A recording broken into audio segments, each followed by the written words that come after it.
Yes, it is finally true, and summer is arriving to Lapland, Finland. And today is the first day that I can see some fresh leaves. Oh, there's a duck going. Wow.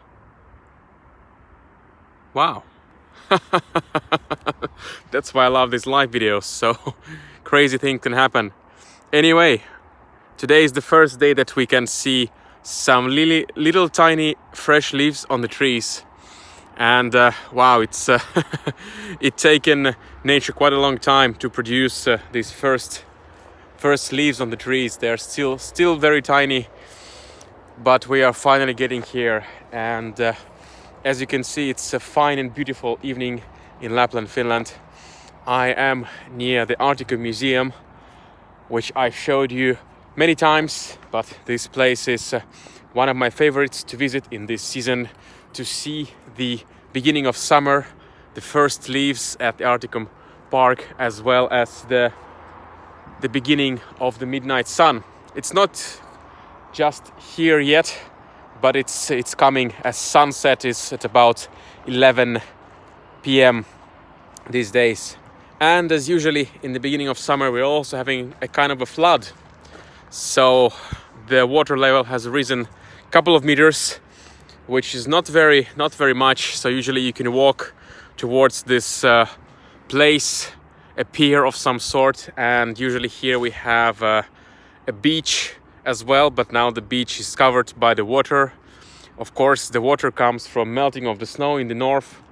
However, we had quite a regular amount of snow this season, so not too much, and the flood is quite normal, so no danger to any kind of construction or life in any case. And here we have some of the little tiny buds on the trees, with nature trying to produce something for this summer. So speaking about flood, sometimes this museum gets overflown, and last year the water went all the way up to that line, and they actually had constructed a kind of a shield that the water would not go into the museum, and there was a pump pumping out water which was going inside there. But this year we are, I guess, almost 2 meters, 1.5 meters away from last year, so no danger to anything, and just a regular spring flood of some sorts. And this is your host Alex, I'm all about Lapland, showing you our real life and fresh updates from amazing region of Finnish Lapland, where I have great pleasure of living. And here we have a nice little tree which is just a little bit in the water, but it's trying to spawn some leaves. Well, I guess it's doing this kind of seeds first, and then it will go on into the leaves. I'm not really sure how it goes. And there we have a moon as well. So finally, these days, yesterday and especially today, I've noticed that nature is waking up for the summer, and temperature is quite nice. I think it's about 12 degrees centigrade. So for me, 12 degrees centigrade is like summer weather, t-shirt weather, so I don't need much else but my shirt or t-shirt. I guess it's the second warm day of summer. We already had one amazing day with plus 25 degrees for just one day, like half day. And this was the last time I was live streaming from the city center. It was the Ascension Day, Helatorstai in Finnish. So last Thursday, indeed, when all the people just gathered in the city on the terraces, and it was just an amazing sight to see the city come alive. So I guess this is not as warm day as that one, but it's still quite nice, and you notice it by the nighttime temperatures, when they don't go below +5, when they're staying like at about +7, +8, or even 10 degrees centigrade, when you can go outside at night then and you don't feel cold, that's how you realize that summer has come to Lapland. And before that we really had cold nights near 0 degrees centigrade, or even colder in the beginning of March. And if you're joining me at this very moment, I am exploring the Arktikum Park near the Arktikum Museum in nearby of the city center, and the river is a little bit flooded, but just a tiny bit to make things interesting. And also we are just entering the season of midnight sun in northern Lapland. On the Arctic Circle here in Rovaniemi, midnight sun officially comes 2 weeks later, but even now already there is no night at all in Lapland, and you experience a kind of a very slow sunset going from 11 p.m. until midnight.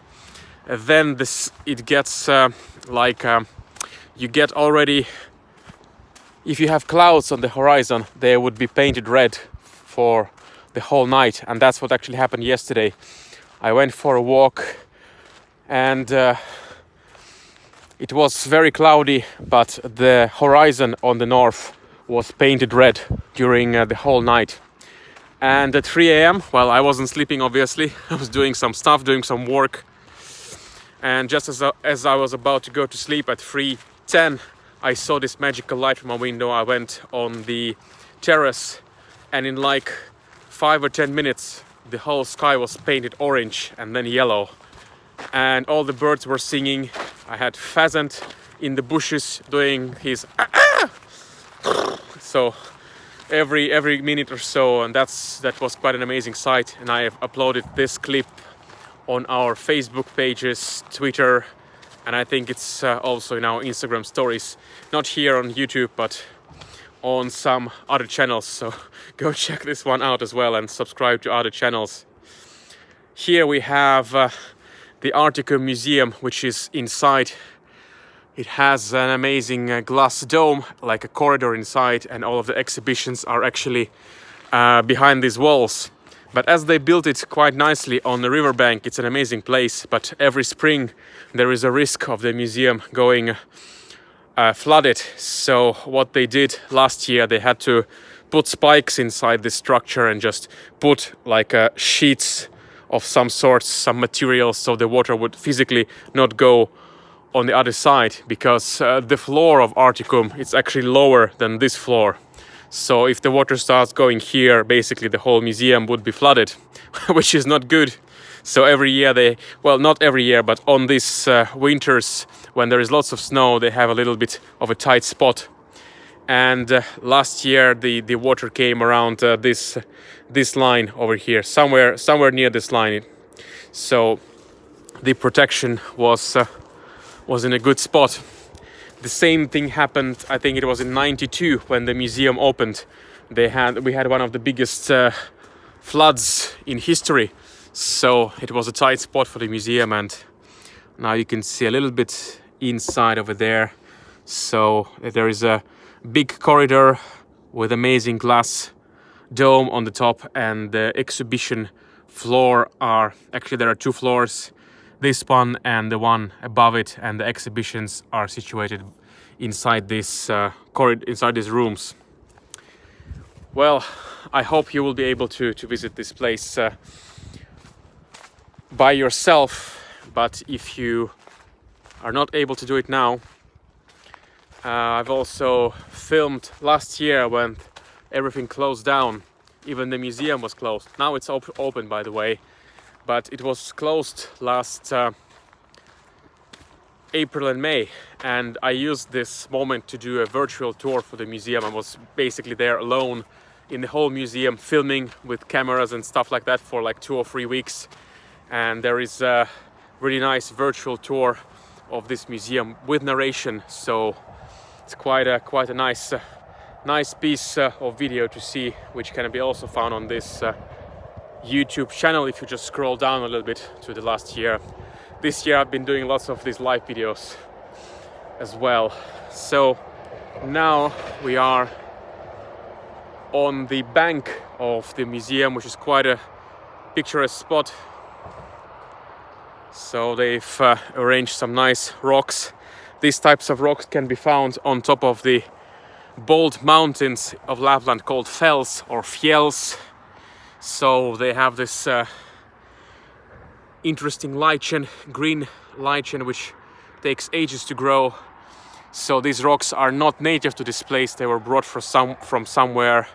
And usually when I go into the fells, this is the natural view that you can see on top there, just a bunch of rocks on top, but they fit quite nicely here as well. I'm not sure what time it is right now, I guess it's about 10:30 or something, 10:30 p.m. We can see a nice river panorama. Over there there's actually an island and you can only see like a little piece of that. The rest is under the water, but I think the flood will get easier in a couple of days as all the excess water will flow naturally out from snowy places which are still melting into the Gulf of Bothnia. So here we have a nice picturesque spot. It's also available to visit. Many people just go here for a picnic in the Arktikum Park. In the old days before the museum, well, actually there are many things that were here. In the 1930s, before the war, this was the place where log or this wooden trunks were floated by the river and they were taken on board here on the shore, and there was a sawmill. So this place is still called Sahanperä due to this mill, due to the history, and they've left actually one of the pillars of the sawmill standing to commemorate the history. So that was shore all the way until there, and they have dug out this pond to make room for this museum over here. And in the 70s, before that, it used to be a city beach, so people would be just hanging out in summer over here on this shore as well. But nowadays this is a great place to admire midnight sun or late summer sunsets, and in winter time it's a great place to admire the northern lights, which light up over there in the northern horizon. So this is today's view in Lapland, Finland. Summer is slowly coming our way, and hopefully we'll have some more greenery on the trees in the next few days. And yeah, I'm not the only one here taking pictures. So thanks for watching. Hello Bruce, I'm already finishing up, but you can watch the whole show if you start from the beginning. It's a nice sunset here in Lapland, Finland. Summer is coming, and hope you continue smiling and be positive about life, and I'll see you in the next one. Bye bye.